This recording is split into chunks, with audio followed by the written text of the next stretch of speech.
before the colors that would make her world famous, before the wild unfurling of reds and greens and the painted wounds that would speak to millions.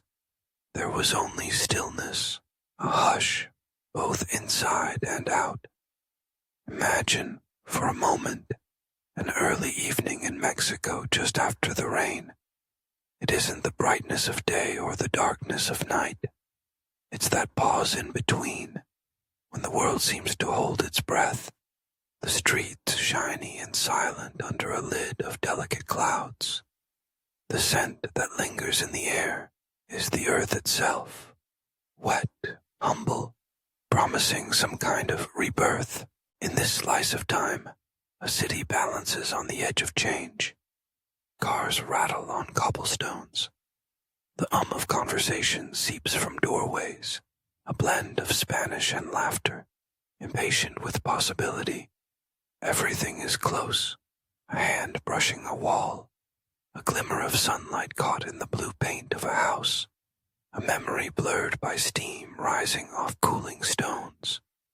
In the midst of this backdrop, a young girl strides down the road, notebook under one arm, head full of things she cannot yet name.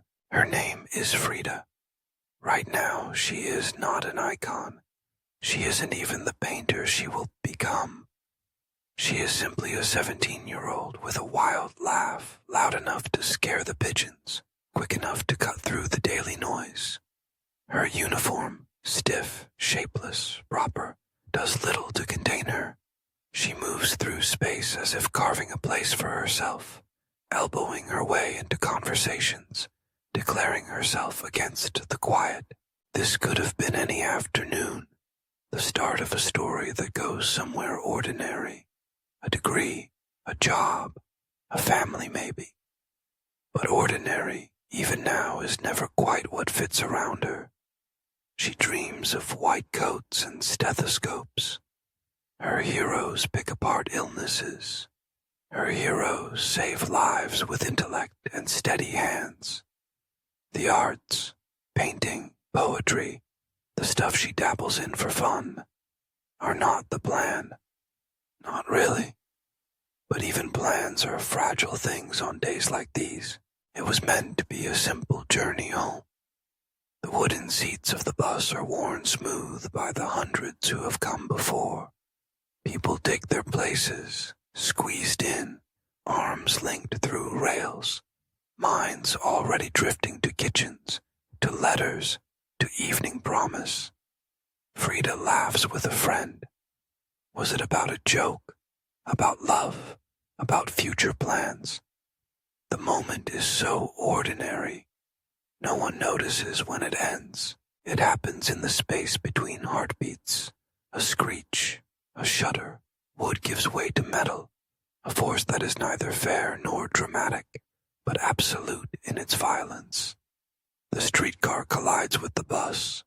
It folds lives in half and tears them tangential to the road. There is no scream loud enough, only the lingering strain of limbs and fate snapping all at once. The world groans, then settles into an eerie, sticky quiet. She is pinned, impossibly still as the world rushes away in waves of sirens and shouted instructions. Strangers run, hands slick with paint and confusion, searching for the living among those who will never again rise to walk home. Amid the broken wood lies Frida, gold dust sprinkled over her battered body, like the closing act of a terrible play. Someone's paint supplies, loosed in the chaos, have covered her wounds, making her shimmer, an almost mythic image that no one, not even she, will later believe. Broken but conscious, she holds herself together by some private logic. They will say she did not scream, but who can say what kind of noises the soul makes when the body is shattered? Her eyes remain open, stunned and unfocused, clouds shifting behind glass. The hospital, when she gets there, is a theater of quiet despair. The air is tinged with antiseptic hope, and the subtle grief of every movement. She is sewn up, braced, restricted, a wooden puppet with strings tied in all the wrong places. Time loses meaning. There are only stretches filled with the pain, with the numbing ritual of day folding into day, each indistinguishable from the last. Her dreams evaporate with the same sweat that beads on her brow. There will be no more classes in the morning, no more lectures about medicine, the body she trusted, the plan she made. They're all gone, but here too is a curious moment of awakening. Stillness is not absence. It is invitation.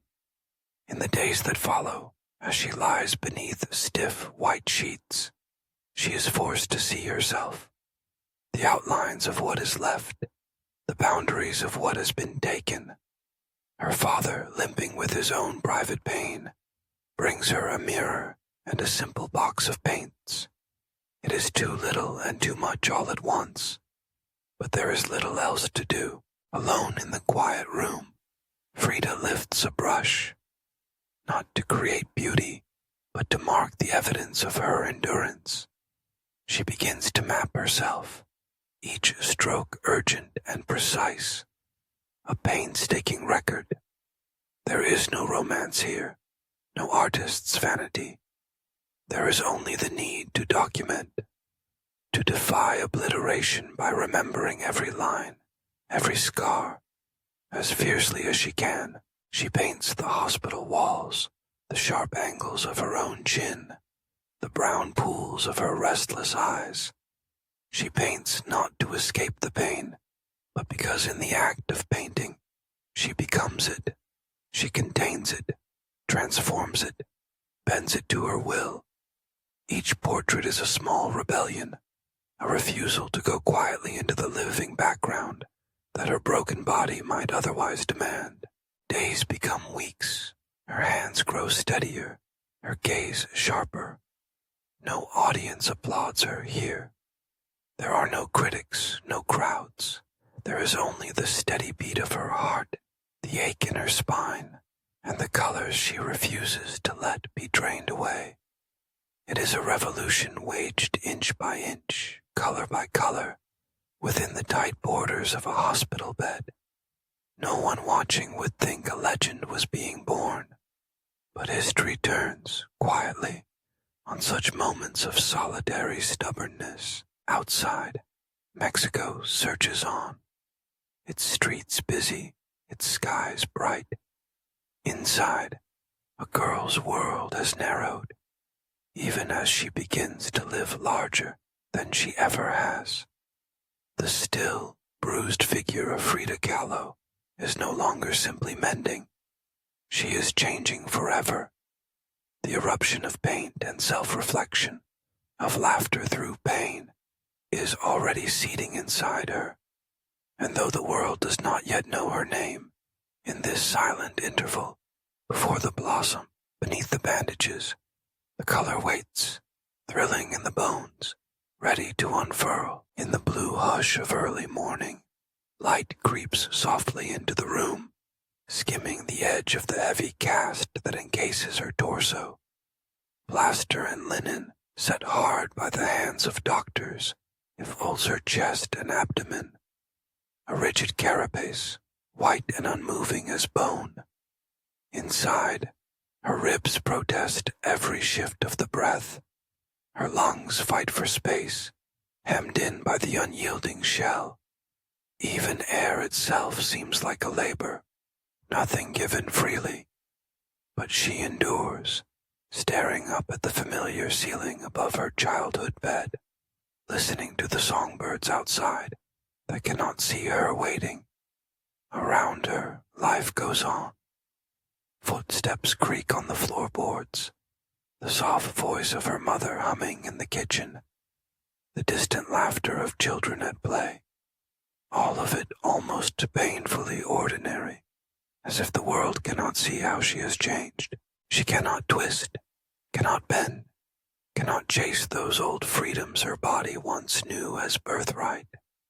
Her arms still move, but slow as if through water. Her fingers, though, remain nimble, delicate, determined instruments. Each movement is careful, negotiated with the cast's permission. The pain is constant, a tide beneath every hour, sometimes a pounding wave, sometimes a faint undertow, but never absent. And yet, gathered close to her chest, is a box, brushes, small jars of paint, and scraps of old canvas stored and saved. A few tubes, near empty, still cling to their colors. What remains, stubborn and shining, is her resolve. She paints, with trembling arms. She braces the canvas on her lap, a mirror hung carefully above to reflect more than just her face, but the shape of her new existence. Sometimes the mirror catches her at odd angles, her lips pressed flat in concentration, brows furrowed before the challenge of light and shadow. Sometimes, when the pain is sharper, her whole face tightens, striking a likeness of herself she hardly recognizes. Still, she does not look away. The mirror demands honesty, and she answers wordlessly. Each stroke of the brush is more than color on canvas. It is a conversation, a way of interrogating what has happened to her. Some strokes are gentle, searching for lost softness. Others cut sharply, accusing the world of its violence. She does not lie to herself. Her body, encased in its armor, cannot. It reminds her of everything lost, but in this relentless honesty, some new possibility flickers. When the brush is too far, she drags the paints closer, smearing colors with her fingers. When canvases run out, she paints over old ones. There is never enough money, but there is always the need to create. The act of painting, in these long hours of convalescence, becomes survival. She paints faces, her own, again and again, each time different. She paints butterflies along the curve of a spine, bones tangled with roots, wounds blooming with improbable color. In every canvas, something begins to grow, not outside her, but from her, an unfolding rooted in pain, watered with determination. A small self-portrait stands among her earliest efforts. Her features are rendered with care, soft red lips, wide dark eyes framed by braids wound in a crown, a blouse embroidered in the old Mexican style. At first glance there is calm, even innocence, but behind it a storm churns, all the questions the world cannot answer for her. Who am I now, she wonders, in the wake of disaster? What shape will the future take when the old one has disappeared? There are no answers in the paint, only motion, only process, only the patient turning of pain into image. When the doctors pronounce their verdicts, she will never walk again, never bear weight, perhaps never paint. They speak as if the future is a thing they can measure. But by the time she leaves the hospital, Frida has painted more than a dozen canvases. They are not for sale, not for glory. They are for her, private missives shaped in color and line, addressed to the deepest part of herself. At home in the Casa Azul once more, cautious feet shuffle over tile and stone.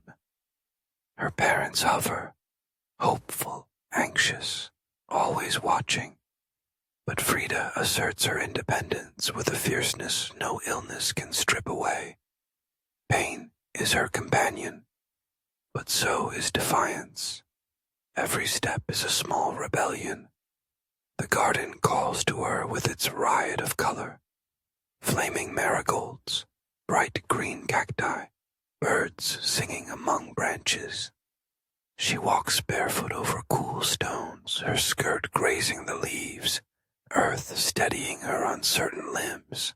In the garden she gathers curiosities, bones bleached beneath the sun, hummingbirds stilled by death, scraps of ribbon and glass, mirrors shattered and held together, each one a small reminder that beauty and brokenness can share the same space. She paints these things into her canvases, weaving her world from pieces no one else thought to collect. There is laughter sometimes in the middle of a brushstroke, an irrepressible joy that startles from sorrow. There are tears before the paint can dry, a grief drawn gently into the frame, slowly. Others notice her work. A local artist stops by, then a teacher, curious about the girl in the garden who paints her pain. A poet writes to her, drawn by the honesty that bleeds from each canvas. Frida, they tell her, this is more than art, more than therapy. This is you, unchained. Her style refuses easy labels. It is not quite surrealism, though the French will later see its wild vision. Not quite realism, though every detail carries the weight of lived experience. It is not political, though it will become so. It is not merely Mexican folklore, though it is rooted in that soil. What emerges is something else, a new language, the visual autobiography of a woman remade in color, naming the unnameable.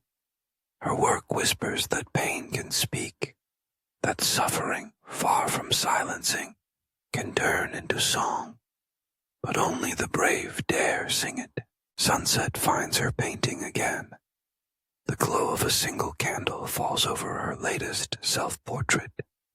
Two Fridas, joined by a pulse of blood, one hand holding scissors, bravely staunching the flow. She does not explain. There are no words for this truth, but she knows it. Pain made visible, wound and wonder intertwined. Somehow, even this is beautiful, she once wrote. I paint flowers so they will not die.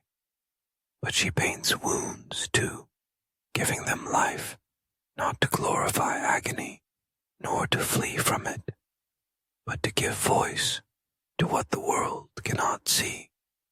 Pain kept in silence is a solitary fate. Pain named and offered becomes connection. You watch her as she works, back straight in spite of ache, hands steady in spite of uncertainty, dark eyes still brimming with challenge and hope. Always, tucked in the corner of her frame, a blossom, not outside but within, something growing, always. In the stillness of the studio, light pools across old wooden floors, pale gold breathing life into corners where sketches curl like sleeping cats. The smell of linseed oil is heavy but not unpleasant, a living memory in the air. Every brushstroke, every hour spent wresting beauty from pain, lingers in that aroma. There is nowhere safer, and yet nowhere more perilous, than this place of creation. The hush is profound, marked only by a subtle crackle of dust and the quiet anticipation before something important begins. Frida enters, walking on the edge of her own legend. Her colors are chosen like declarations. Saffron, teal, her skirt and shawl a defiant burst amid the wide frames and bare walls. Everything about her is intention, but nothing is forced. In her arms is that small parcel, a world wrapped in brown cloth, trembling a little with the weight of being seen. You feel the room change, quiet expectation pressing against the plywood and sun-warmed brick. Across the space is Diego, not just a man, but a monument. With the breath of a mountain and the hands of a mason, he works, immersed, absorbed. His brush is wide, each mark on the mural a manifesto. Colors gather where his hands move, purpose stacking layer by layer. He has not seen her yet, or perhaps he has, and is pretending. Frida, patient but never meek, lets the silence pull taut before she speaks.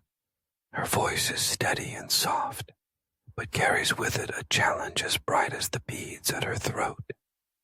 You paint big, Rivera, but do you see small things?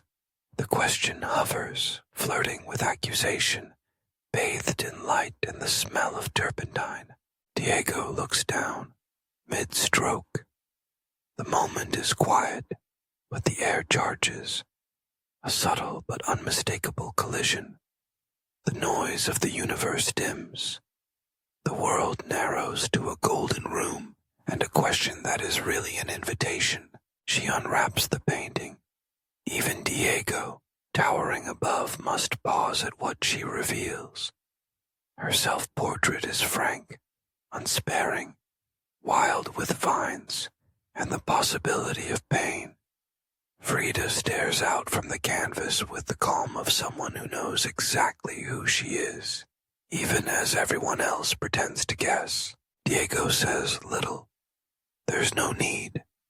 He nods, slow and certain, then descends from the scaffold like a man visiting another climate. He wipes his hands, not shy, and makes his judgment simple and seismic. You have real talent. It's an impulsive blessing, but the force is enough to rearrange the inner constellations. In that moment, recognition becomes something electric. Frida is seen, not as a curiosity, not as the girl from the blue house, not as tragedy's darling, but as a creator, someone who could shape her universe with a brush, as bold and tragic as any story Diego could paint in 10,000 colors. They move together quickly or slowly. It hardly matters.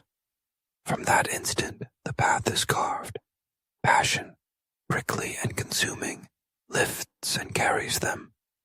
They walk together through rooms bright with conversation and thick with paint fumes. Gardens open before them, all color and confusion.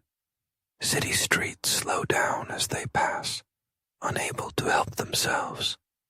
Their laughter rises and dips, easy for now, but always with an echo of thunder at its edge.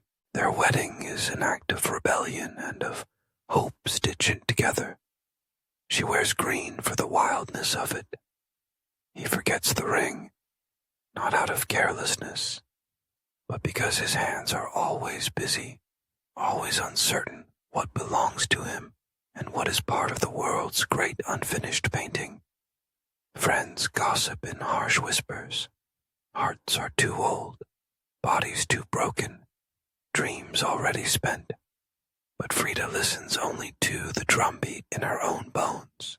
Later, over the slow hours that follow, you watch as their storms converge and recede, sometimes gentle, sometimes destroying whole sections of sky without warning. Diego is always halfway out the door. There is a wall to paint, a comrade to meet, a revolution to ignite. Frida's gaze grows softer at the edges, but never unfocused.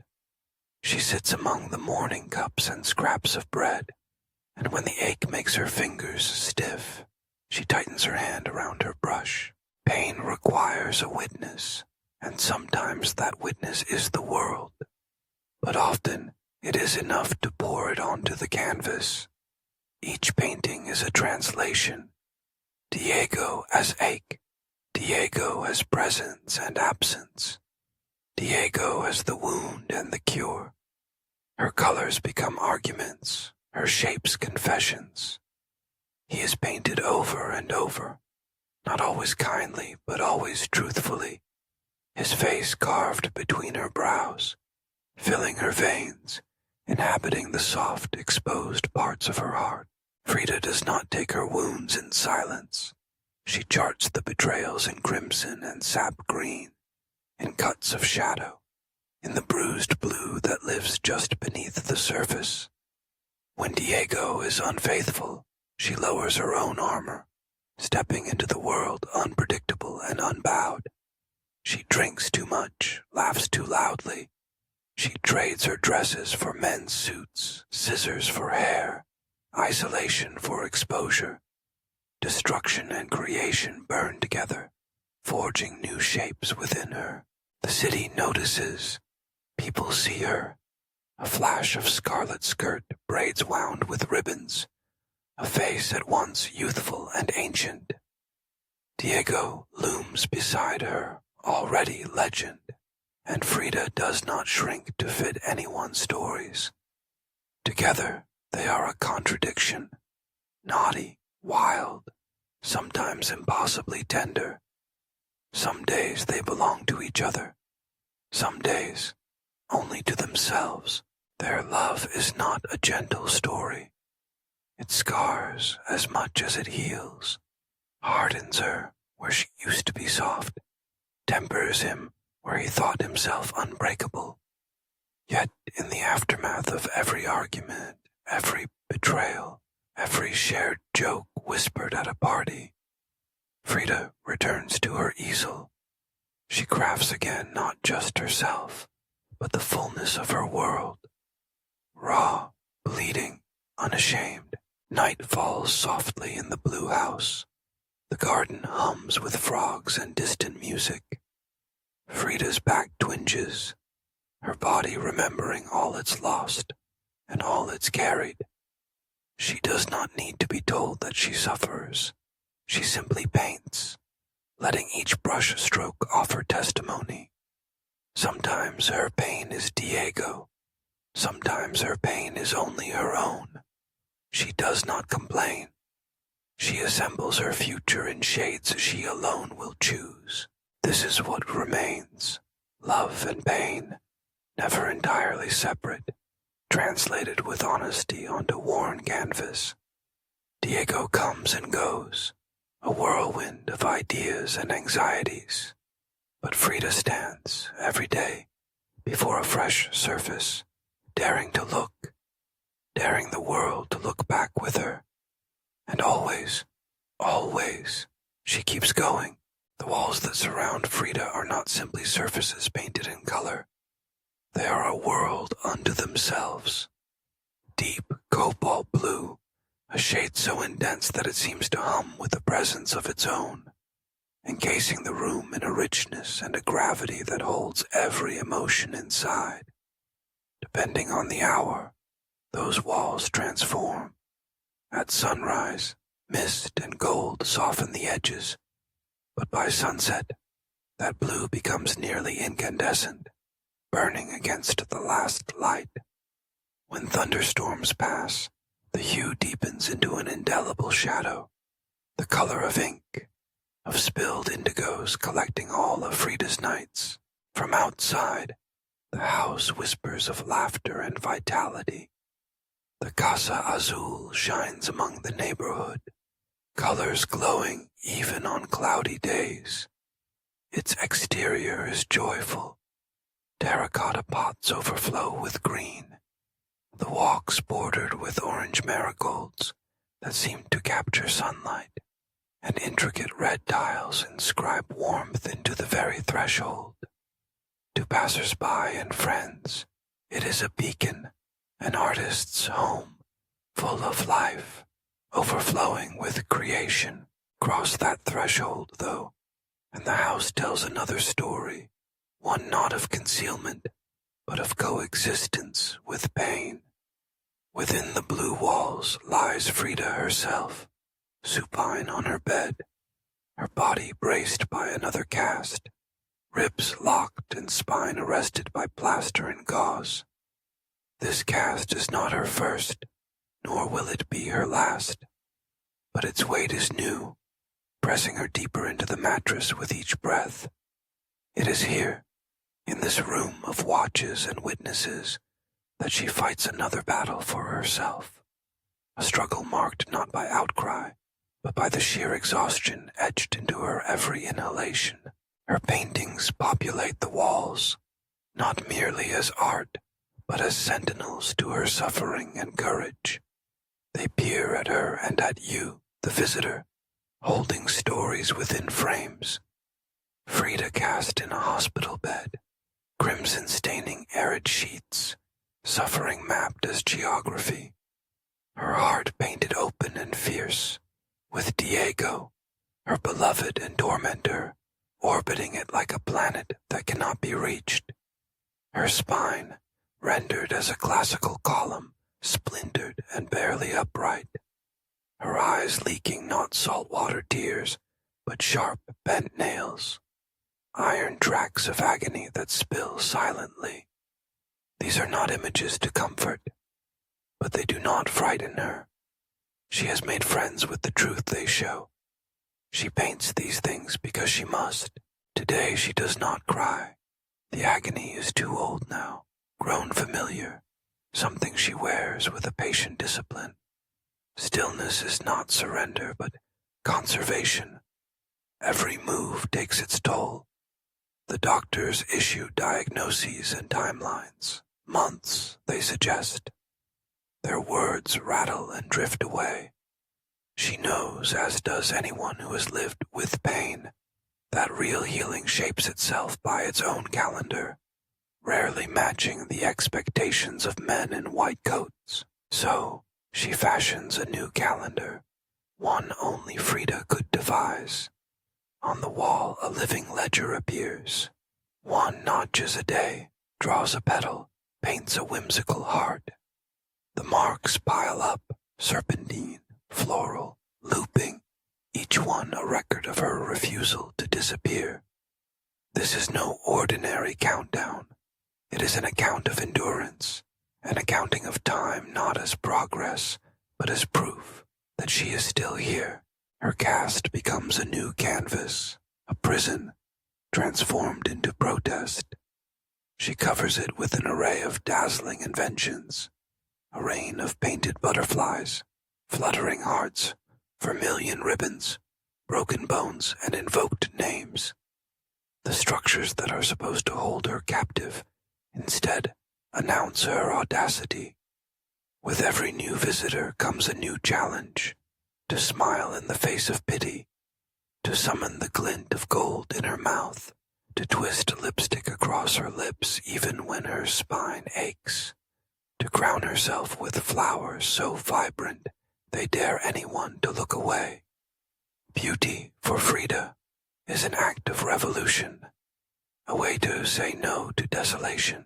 You sit in her presence one fragrant afternoon.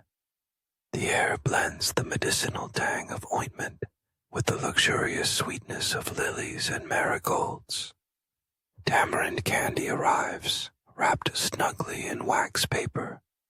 Her fingers tremble as she works the wrapping loose. But even now, her delicacy contains determination. She breaks off a piece and offers it to her monkey, Fulong Chang, who curls into her lap with the innocent affection of a child.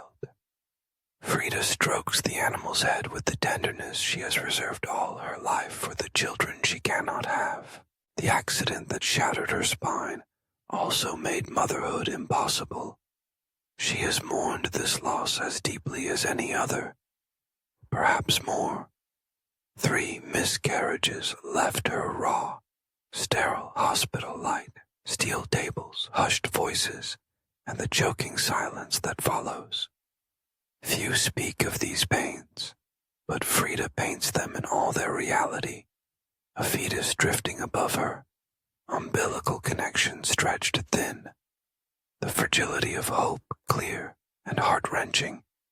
She places these truths where everyone can see, not for shock, but because honesty is the only remedy left to her. Days pass. You return. She has managed to push herself upright, ribs braced tight within a corset.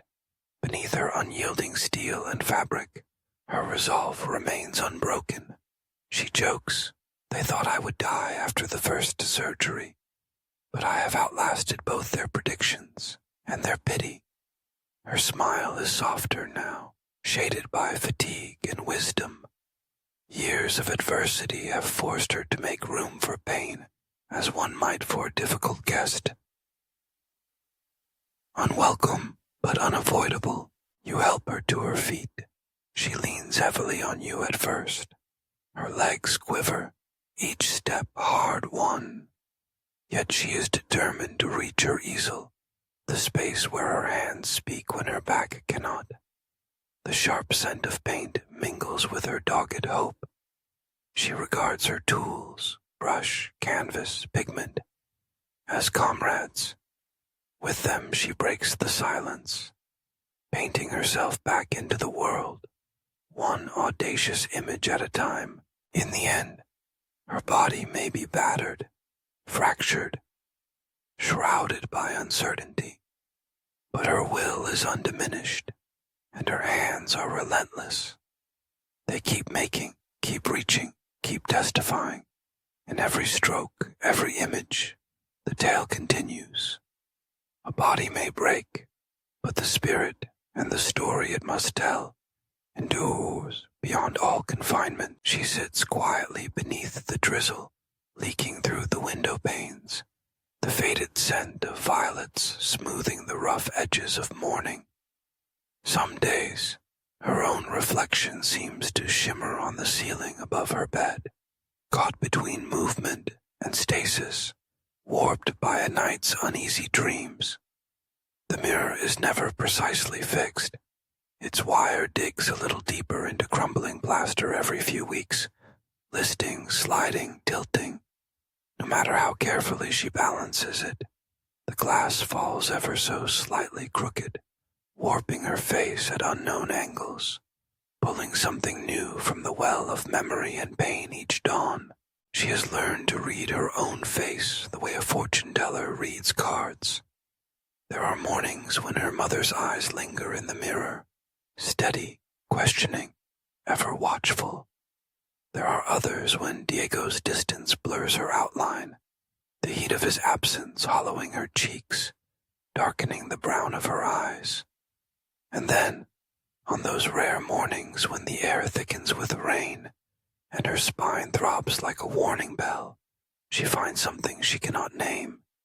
Shadow, ache, curiosity, a flicker threading through her reflection, as if someone else has borrowed her body for the day. She paints it, all of it, the certainty, the mystery, the inheritance, and the wound.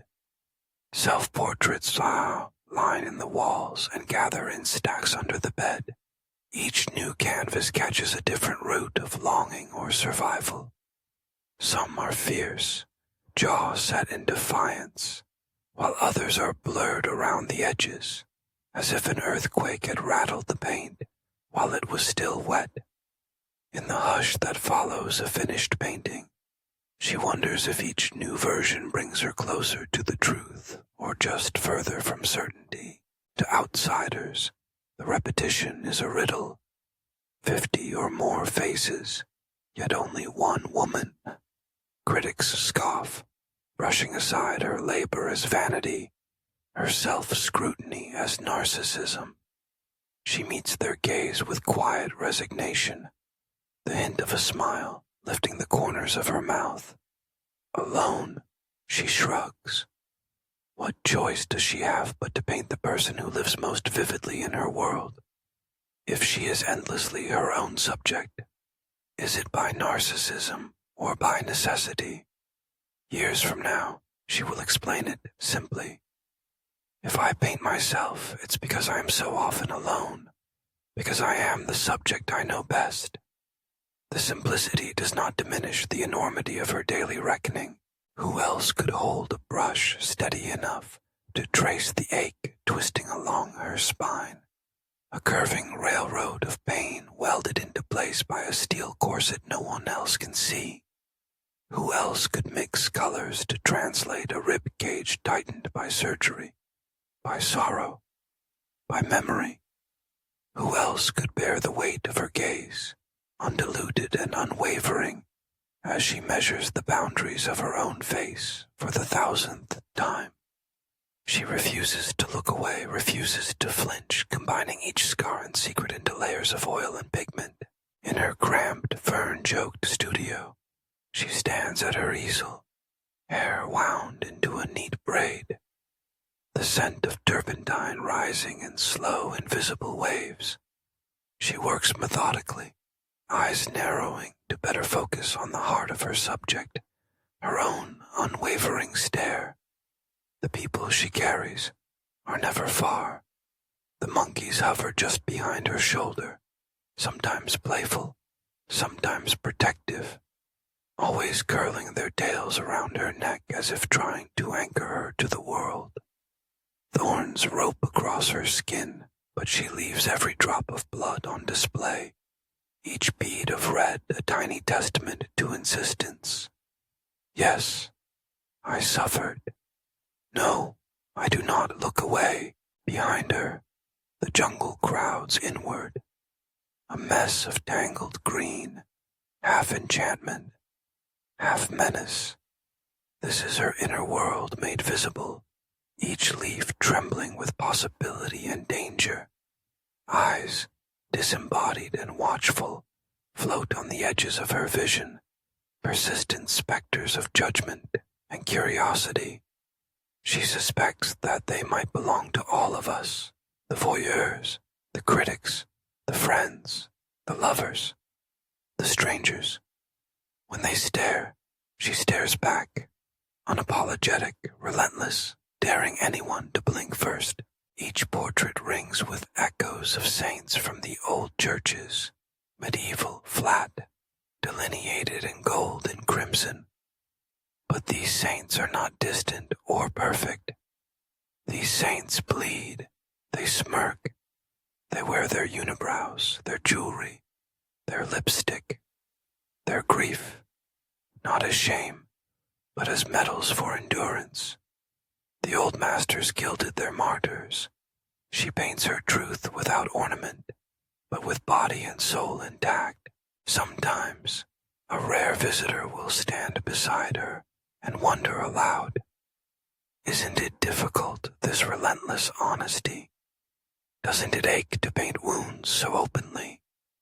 She regards the question with gentle disbelief.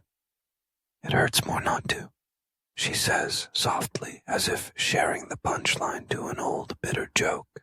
On another canvas, her own face is nearly swallowed by a desert, the cracks in the earth mirroring the mapped fractures in her bones. Here, her body expands beyond flesh, becoming country, terrain, a topography of all she has endured. She stands unbowed in the landscape of herself, her face tranquil, even as the world splinters behind her. Her eye contact is legendary, impossible to avoid, impossible to mistake. She faces you straight on, never shying away, never softening. For Frida Kahlo, there is no performance, no attempt to cushion or sweeten reality. Every portrait is an act of defiance, a refusal to flinch or to lie. The world takes notice. In salons across Mexico City, in galleries across the ocean, curious onlookers gather. Critics argue, searching for the right label. Surrealism, realism, folk art. She dismisses their need for boxes with a puff of smoke and a sardonic half-smile. I never paint dreams. I paint my own reality. The men fidget in their suits, uncomfortable. The women quiet, drawn in. Through Diego's indifference, his departures and betrayals, she paints. Through illness, through isolation, through the body's rebellion, she paints. Strapped to her bed in a brace or lashed inside a wheelchair, she still finds a way to work. Skin is fraught but not fragile. The spirit is battered but never broken. Each brushstroke is testimony, the canvas a witness. On a thunderstruck evening, she completes one of her most enigmatic works. Two Fridas, seated side by side, hands interlaced in solidarity and pain. One wears European white, the other Tewana finery, Both display their hearts, one whole, the other severed, the threads of life snipped but not forsaken. It is a painting about duality, of love and separation, of heritage and individuality, of womanhood split by longing and expectation. She hangs the portrait without ceremony, allowing it to bear its own message. No explanation needed, only the silent roaring of color and gaze. In the end, Frida paints not just herself, but everyone who has ever looked into a crooked mirror and found a stranger, a memory, or a wound staring back. Her pain, her pride, her questions, her courage, all are there, demanding to be seen, refusing to disappear. Her self-portraits are not mere images, but declarations. I am here. I endure. I will not look away. And as we watch, we understand. Frida Kahlo's truth is not a comfort, but a revolution.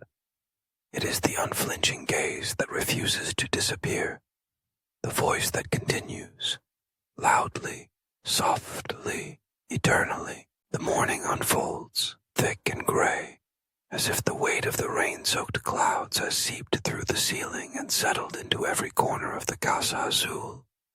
The familiar blue walls seem to hold their breath, sheltering something fragile yet fierce inside.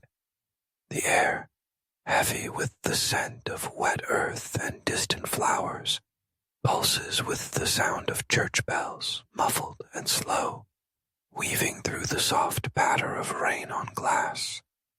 It is a day that blurs edges and demands patience. In the heart of this quiet storm, Frida sits, upright, yes, but only just. Each movement of her life now is measured in pain. Her back, already a battlefield of scars and steel, locks stiffly against the propped pillows.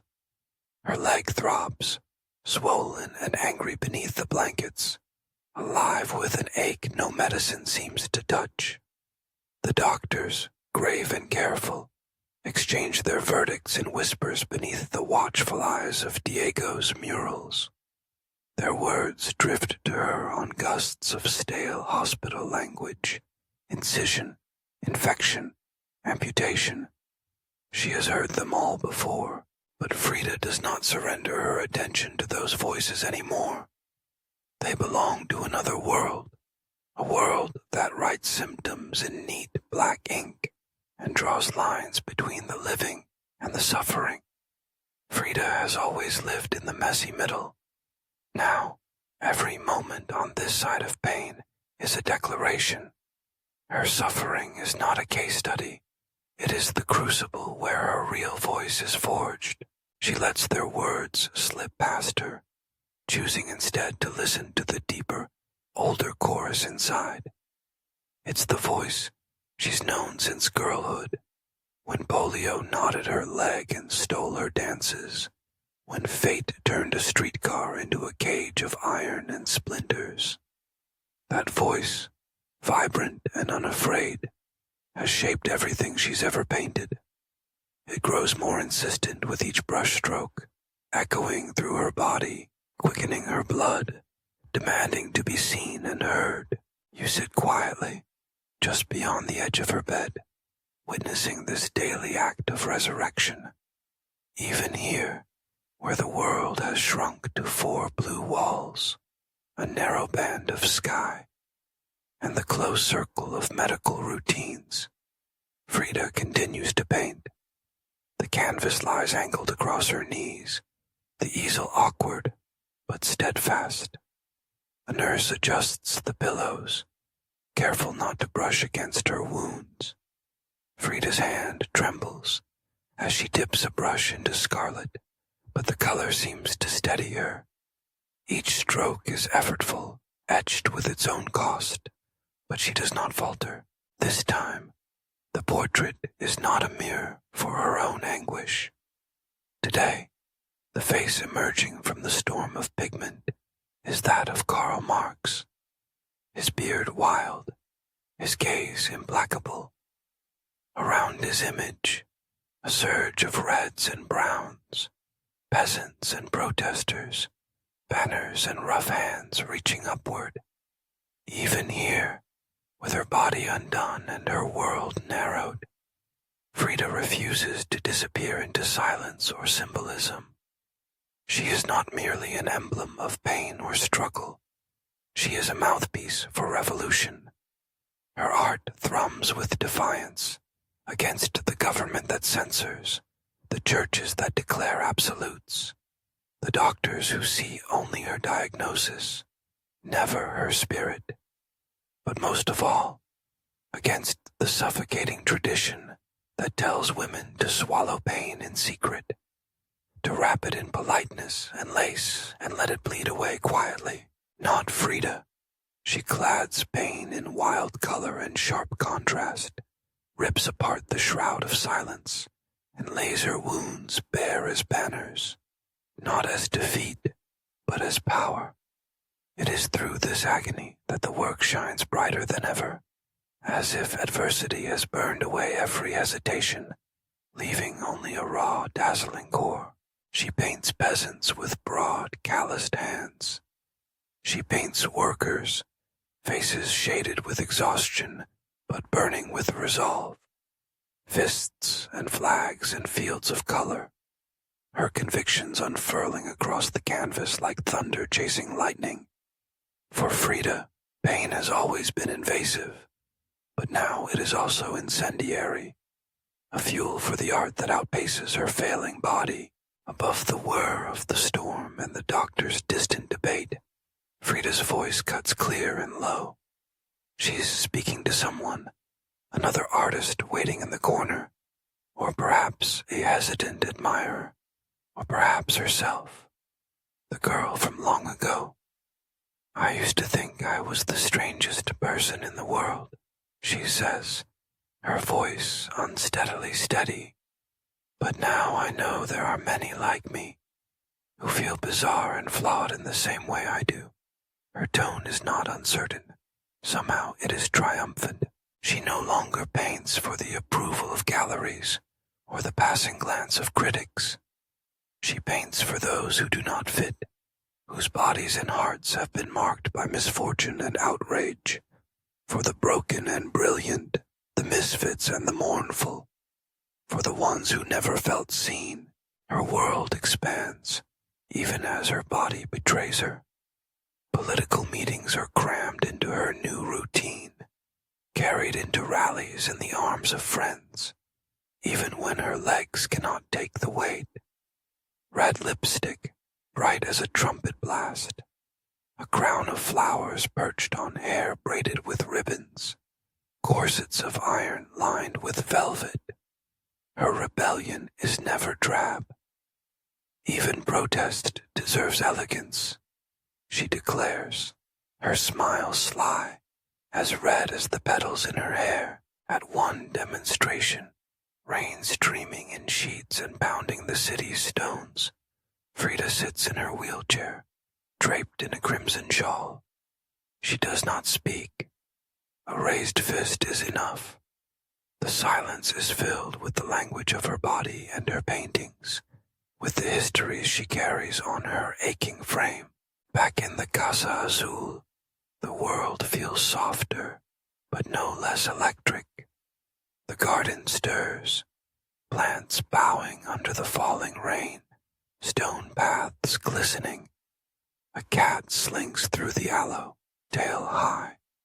Frida enters the courtyard, her presence centering the chaos of memory and myth. The house is full of her collections, milagros glittering, bones neatly wrapped, Diego's paintings glowing in the half-light. And at the heart of it all, Frida herself, concentrated, luminous, not fading but gathering intensity.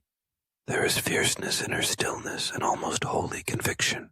She turns to you as the evening gathers, her eyes shining with something unbreakable. They thought I painted pain, she says, so quietly that the words seem to flicker in the air. but I only ever painted truth, and in that truth, wild and unyielding, beats the essence of a woman who refused to be silent.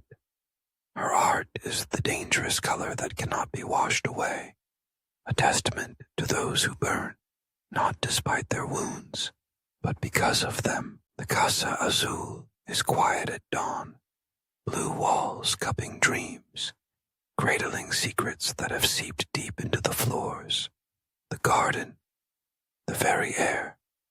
Inside, the boundary between suffering and beauty has been blurred so often.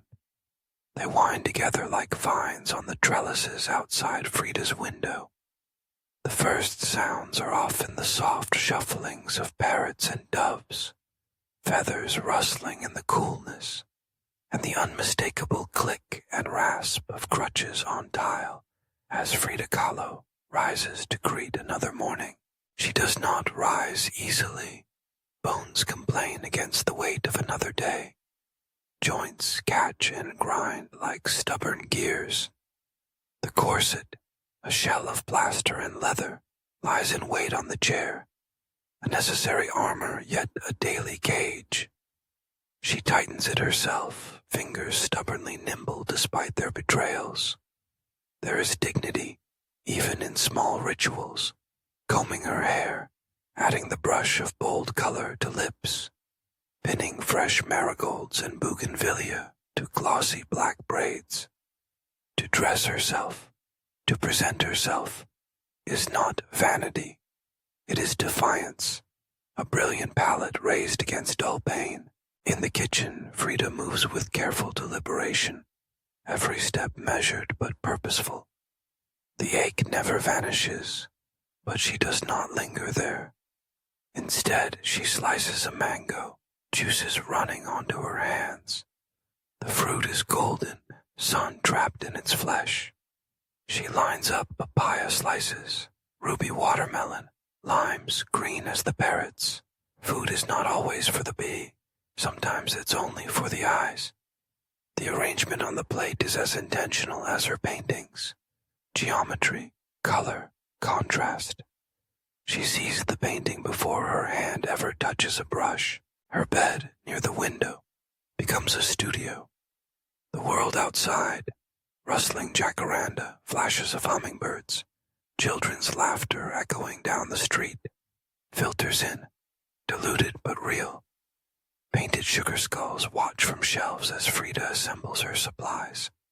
The paint palette, spattered with riotous color, is never tidied away. Her fingers, swollen at the knuckles, grasp brushes like beloved relics. And when the pain comes in hot pulses, she closes her eyes, breathes, waits. She paints her spine again, a battered ladder of vertebrae sprouting chrysanthemums, dahlia, roses. Her torso bursts into a trembling garden where suffering and splendor root side by side. The lines are forceful, the colors unapologetic. She paints not what she wishes were true, but what is, her own reality, as she has always said. In the reflection of the glass, sometimes she glimpses herself, pinched and pale, but the image on canvas is her truer self, wounded, watching, wild with hope and defiance. Occasionally, Diego enters the room, turbulent and tender, carrying with him the musk of oil paint and turpentine, sometimes the spice of tobacco. Their conversation is a choreography of friction and laughter, arguments tumbling into affection, disappointment cushioning against memory. They are fire and earth, incompatible, yet indivisible. Their love, as scarred as Frida's body, refuses to heal, always aching, always present. Sometimes they say nothing at all. Words cannot shape the bond that knots them together. Only silence can cradle it. Frida's friends fill the house on certain days. Artists, communists, writers, actors. the curious and the faithful. They fill the kitchen with loud opinions, thick stories, songs snatched from memory and flung against the blue ceilings. The air is heavy with cigar smoke, pulque, and late afternoon heat. Frida's laugh, raspy, surprisingly large for her delicate frame, cleaves through the room, turning politics into comedy, catastrophes into clever retorts. Her wit is legendary, her candor bracing, and no one leaves without remembering her eyes, dark and bottomless, seeing everything, but even surrounded, especially surrounded. Frida is alone with her thoughts, her wounds, her art. As twilight descends, the guests drift away, leaving behind scattered cups, stories heavy in the air, and the hush of an evening garden. The parrots settle, the orange trees cast long, bruised shadows, and a hush falls that pulses with hidden energy. It is in these deepening hours that Frida takes up her brush again. The room glows gold with fading light. She begins another self-portrait. This time, herself as a deer, elegant, slender-limbed, her own solemn face crowning the animal's neck. The forest looms behind her, sky heavy and blue. The deer is pierced with black arrows, each wound blooming red, but there is no submission in those eyes, only a hurt wisdom, a refusal to yield. Painting is not escape, but a way through. It is the language Frida speaks when the rest of her falters. Where words buckle under the weight of her days, color and line remain inexhaustible. Her best weapons, her fiercest solace. She paints the agony, yes, but more than that, she paints herself enduring, reshaping her pain into wild, honest beauty. Night brings coolness, the smell of earth and frangipani. In bed, under a patchwork of blankets, Frida considers her day's work. She is tired, but it is the deep fatigue of those who have fought to make the ordinary sacred. The blue house enfolds her, not just a home, but a living artifact, vibrant with history, anger, resilience, love. Each wall, each floorboard vibrates with her stories. Pain is persistent, the undersong of every hour. But so is pleasure, the pleasure of color, of gardens, of laughter, of Diego's voice in the hall, of another painting finished and set to dry. Frida knows death is never far in Mexico. Skulls smile from the mantel. The old saints gaze down from dusty frames. Loss is always a neighbor, but color is closer, between agony and exuberance, between solitude and company. Frida exists wholly herself. Her world is painted not in pastels, but with the pigments of heartbreak and joy, the blood of her own lived truth. Every scar, every laugh line, every finished painting is evidence. She has given shape to her suffering, and in doing so has found beauty, mightier even than pain. The night deepens. Behind closed eyelids, Frida still sees everything. A garden unfolding from her chest, a deer forging through the forest, the blue walls protecting her as they always have. Another day's pain, another day's art. In the Casa Azul, both belong to her and always will. In the dimness of the Casa Azul, the light filters through a sullen sky, pushed back by the solemn ranks of clouds that have gathered for days. The rain is steady but uncertain, falling in scattered syncopation on the panes of aged glass. Somewhere beyond these walls, reality continues unabated. Children splash through rivulets along the gutters, dogs bark at unseen passers-by, A market vendor closes her stall early, but inside, time narrows to the muted grayness of a single room, to the creak of a bed frame, to the steely resolve of an unbroken will on ivory sheets. Frida sits as if held together by a scaffold of agony and courage. Pain is a constant presence here, sometimes a gentle visitor, more often a merciless warden. Her leg throbs with familiar infection. Her back protests every movement, and whispers outside the door confirm what she already knows. The body is failing. The rules of flesh are absolute. Yet Frida has learned not to bargain with pain, nor to beg relief of it. Her art has transmuted suffering into something enduring, something that resists erasure. Every day, the discord between her desire and her disability grows sharper, and each day, the fire inside her burns a little more intensely. She grips the brush, not lightly, never lightly, but fiercely, as if expecting it to leap from her grasp. A canvas perches precariously on her knees, and behind her, a nurse rearranges pillows, delicately smoothing them as if she could flatten away years of chronic torment. Even as a tremor passes through Frida's arm, she refuses to halt the rough, urgent push of color. Each brush stroke is a negotiation. With pain, with exhaustion, with every force that has sought to quiet her voice, the picture forming under her hands isn't her own. For once, the familiar mask of self-portraiture is set aside. Instead, the stern visages of Marx, the bristling banners of revolution, the yearning eyes of working men and women rise from the surface. There is defiance stamped into every inch of oil and canvas. In this room, rebellion is not planning in secret.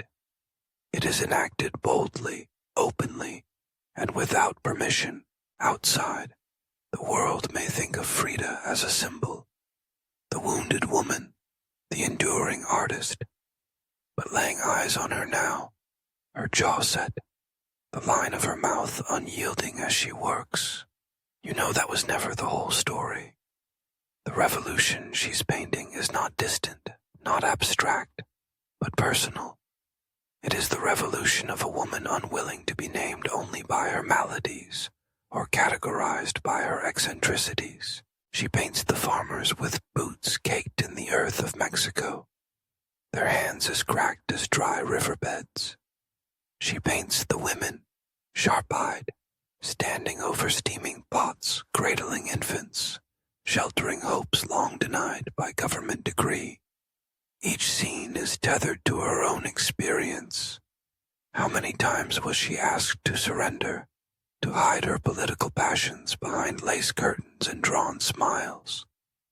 How often were her questions dismissed, her answers ignored, her power wrapped in silence as if it were shameful? But not today. Today, every color is a clarion. Red for the blood of uprising and survival, gold for persistence, green for shoots pushing through concrete against all odds. With every pass of her brush, Frida uproots the silence that has subdued generations. No longer does she shape herself for palatability. Her art is no longer introspection alone. It is accusation, it is demand. It is a mirror held up to a world that has too often turned away. And even as the storm shudders overhead, as the windows rattle with every low peal of thunder, Frida's voice grows stronger. The pain in her body has not retreated. If anything, it seems to deepen with this new intensity. But pain, she has realized, is not a fate to be endured in isolation. It can become solidarity, if only someone dares to speak it. You hear her, a whisper at first, but insistent. I used to think I was the strangest person in the world, but now I know there are many like me, who feel bizarre and flawed in the same way I do.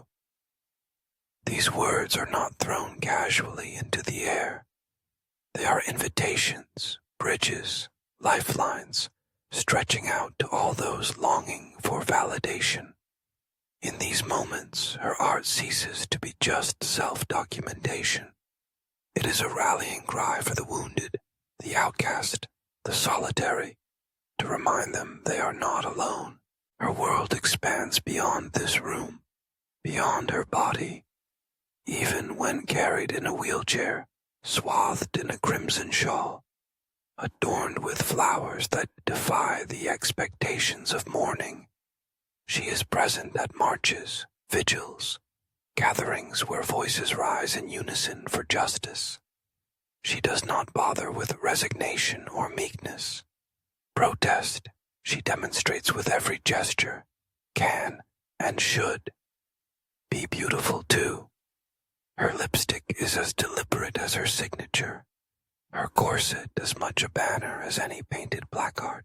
And when the rallies end, when the night has folded itself quietly across Coyoacan, she returns to the Casa Azul through courtyards glistening with rain. Plants nod heavily with droplets, the garden alive with the hush of growing things. In the blue-walled hallways, every artifact, ribbons, milagros, ex-votos, becomes a token of the life she has insisted upon despite and because of every obstacle. You linger in the doorway. On the wall hangs yet another portrait, not of a saint, but of Frida herself, gaze unflinching, brows winged with defiance. In the lamplight she does not appear diminished by suffering, but concentrated, as if all her energies now funnel into this singular purpose, to speak, to reveal, to push back against erasure. She says simply, "They thought I painted pain, but I only ever painted truth." Here, truth is not polite or comfortable. It is raw, urgent, sometimes bracing, and that makes it the most powerful thing of all. It gleams in the darkness, even on the cloudiest afternoon, unafraid, uncovered, burning irresistibly bright.